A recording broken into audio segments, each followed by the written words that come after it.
What up, guys? It's Ryan from PhoneWagon. We are here, day 13 of our morning updates. We're back. We got Blue Bottle.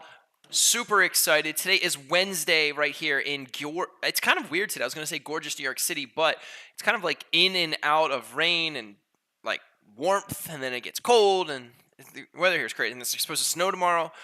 Who knows? But today, what I want to talk about is workarounds. Okay, so what I mean by workarounds are things that you can technically do, but you can't do directly. It's not a core product offering, but there is a way to get it done.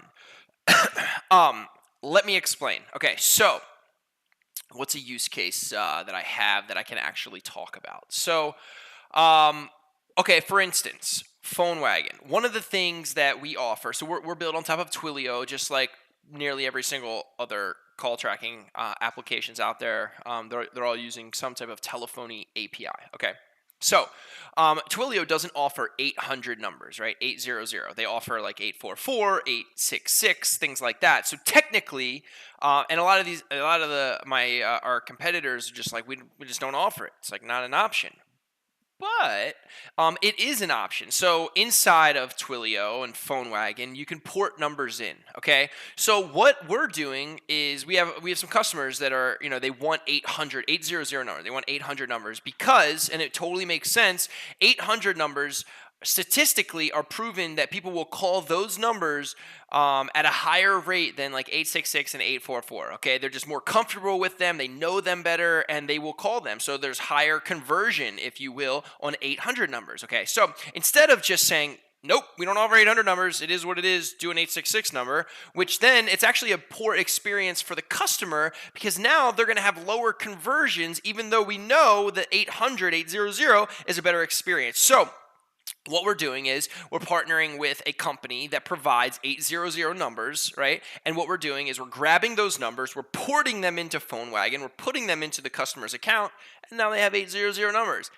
It's not that hard. It's not rocket science, and it ultimately gets the customer what they want. It's a little bit of a workaround, okay, but it can be done. And then once it's in the account, they can operate as usual. But we just have to kind of take an additional step, and that's one thing that I've noticed, that I'm willing to do, in order to win customers. Look, at the end of the day, it's whatever. It's kind of a balance, but it's whatever the customer wants, as long as a lot of customers want it, if that makes sense, right? If it's a one-off, it's kind of difficult to do. However, if it's a one-off and there is a workaround, then of course, let's do it. Another thing is that we're kind of doing a workaround for. It's not really a workaround because it is a core feature that we have. It just wasn't out yet. We're expediting the build on it. Or since it's not out, we're going to configure it in one of our customers' accounts, just because we don't have the front-end UI. But that'll sort of make this one feature work for them, and it helped us win business. So there's a lot of workarounds, though, that you can do in your own life that maybe, it isn't a core product offering, or it isn't something that you technically do, but there is a way to ultimately get it done, right? You might not get it done in a way that's scalable, but if there's a workaround. So for instance, a lot of times I know at kind of if I'm like an invoicing company, right? And my customer's like, I need all my historical invoices, pushed into here.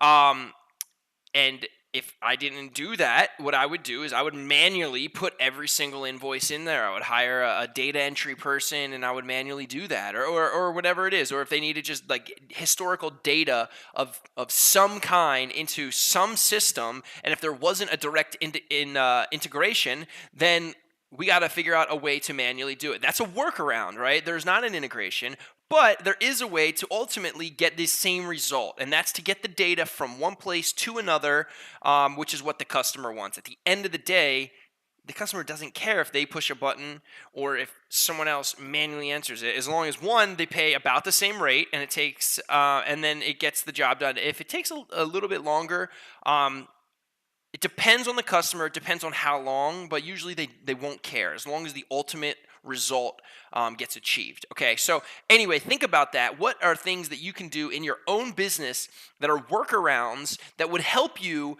grow your business, help you win more customers, help you make a customer happier, that will then leave a review, that will then refer you to someone, and then that snowball word of mouth effect starts to happen. Okay, so think about that. Think about workarounds. Not everything needs to be scalable, especially at this point when you're just hand-to-hand combat, getting one customer after another, just fighting to grow your business. Okay, workarounds. That's what it is. Wednesday. Love you. See you tomorrow.